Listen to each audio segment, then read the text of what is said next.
ಸುರಪುರ ತಾಲೂಕಿನ ತಿಪ್ಪನಟಗಿ ಗ್ರಾಮದಲ್ಲಿ ನಡೆದಿರುವಂತಹ ಘಟನೆ ಇದು.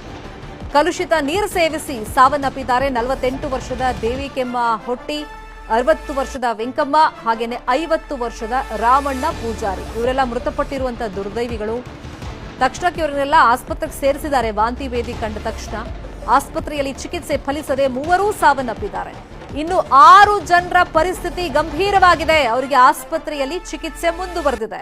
ಸ್ಥಳಕ್ಕೆ ಸುರಪುರ ಡಿಎಚ್ಒ ರಾಜಾ ವೆಂಕಟಪ್ಪ ನಾಯ್ಕ್ ಭೇಟಿಯನ್ನ ಕೊಟ್ಟಿದ್ದಾರೆ. ವಾಂತಿ ಭೇದಿ ಪ್ರಕರಣದ ಬಗ್ಗೆ ತನಿಖೆಯನ್ನ ಮಾಡ್ತಾ ಇದ್ದಾರೆ, ಪರಿಶೀಲನೆಯನ್ನ ಮಾಡ್ತಾ ಇದ್ದಾರೆ ಡಿಎಚ್ಒ.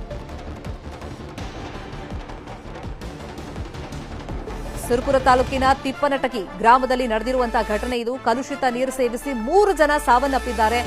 ಇನ್ನು 6 ಜನರ ಪರಿಸ್ಥಿತಿ ಗಂಭೀರವಾಗಿದೆ ಅನ್ನೋ ಮಾಹಿತಿ ಇದೆ. ಅವರೆಲ್ಲ ಆಸ್ಪತ್ರೆಯಲ್ಲಿ ಚಿಕಿತ್ಸೆಯನ್ನ ಪಡ್ಕೊಳ್ತಾ ಇದ್ದಾರೆ. ವಾಂತಿ ಭೇದಿಯಿಂದ ಆಸ್ಪತ್ರೆಗೆ ಇವ್ರನ್ನೆಲ್ಲ ಸೇರಿಸಿದ್ರು. 3 ಜನ ಮೃತಪಟ್ಟಿದ್ದಾರೆ. ಇನ್ನು 6 ಜನರ ಪರಿಸ್ಥಿತಿ ಗಂಭೀರವಾಗಿದೆ. ಸದ್ಯಕ್ಕೆ ಸ್ಥಳಕ್ಕೆ ಡಿಎಚ್ಒ ಭೇಟಿಯನ್ನ ಕೊಟ್ಟಿದ್ದಾರೆ.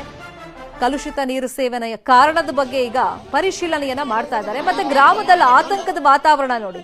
ಎಂತವ್ರಿಗಾದ್ರೂ ಈಗ ನೀರು ಕುಡಿಯಕ್ಕೆ ಭಯ ಆಗ್ಬಿಡುತ್ತೆ. ಕಲುಷಿತ ನೀರು ಸೇವಿಸಿ ಈ ರೀತಿ ಮೃತಪಟ್ಟಿದ್ದಾರೆ ಅಂತ ಹೇಳಿದಾಗ ನೀರು ಸೇವನೆ ಮಾಡಿದವ್ರಿಗೂ ಆತಂಕ. ಆಸ್ಪತ್ರೆಯಲ್ಲಿ ಇರೋರ ಪರಿಸ್ಥಿತಿ ಬಗ್ಗೆ ಇದೀಗ ಚರ್ಚೆಗಳು ನಡೀತಾ ಇದೆ. ಸ್ಥಳಕ್ಕೆ ಈಗ ಅಧಿಕಾರಿಗಳೆಲ್ಲ ಬರ್ತಾ ಇದ್ದಾರೆ.